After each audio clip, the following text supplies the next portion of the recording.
தருவார். ஆமென். இன்றைக்கு ஆண்டவர் என்ன பேசுறார் அப்படின்னு சொன்னா உங்களுக்கு 2 மடங்கு பலன். நம்பர் 1 சொல்லுங்க.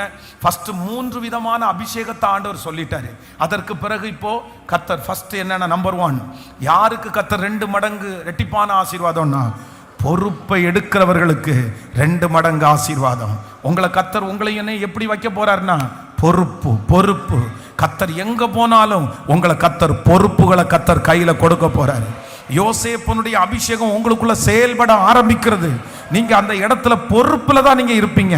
உங்க கையில இருந்து பிரிச்சு கொடுப்பீங்க, உங்க கையில இருந்து கொடுப்பீங்க.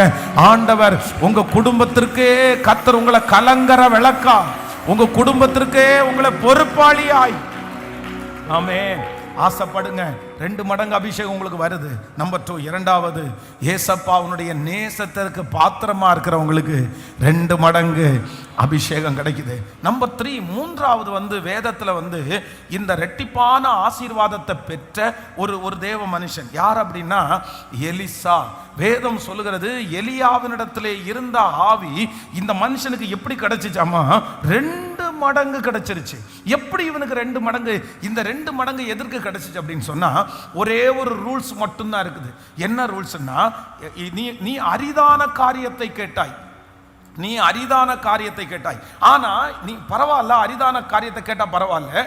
என்ன அப்படின்னா, நான் எடுத்துக்கொள்ளப்படும் போது நீ என்னை கண்டால், நீ என்னை பார்த்தா அந்த அபிஷேகம் உனக்கு என்ன கிடைக்கும்னா, ரெட்டிப்பாக கிடைக்கும். ஆனா இது அவரை எடுத்துக்கொள்ளப்படும் போது பார்க்கிறது அப்படின்றது ஒரு சாதாரணமானதல்ல. கர்த்தர் என்ன அங்க போக சொல்றாரு, கர்த்தர் என்ன இங்க போக சொல்றாரு. கடைசியில இவங்க எங்க வந்தாங்கன்னா, யோர்தானுக்கு வந்தார்கள். நல்லா கவனிச்சுக்கங்க. நீங்க அந்த வசனத்தை வாசிங்களேன். 2 ராஜாக்களின் புஸ்தகம் 2ஆம் அதிகாரத்தினுடைய 9வது வசனத்தை வாசிக்கலாமா? 2 ராஜாக்கள் 2ஆம் அதிகாரத்தினுடைய 9வது வசனத்தை வாசிக்கலாம்.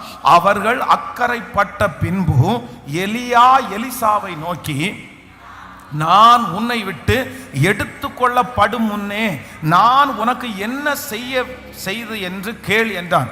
அதற்கு எலிசா, உம்மிடத்தில் உள்ள ஆவியின் வரம் எனக்கு ரெட்டிப்பாய் கிடைக்கும்படி வேண்டுகிறேன் என்றான். அடுத்து அதற்கு அவன், அரிதான காரியத்தை கேட்டாய், உன்னை விட்டு நான் எடுத்துக்கொள்ளப்படுகையில் நீ என்னை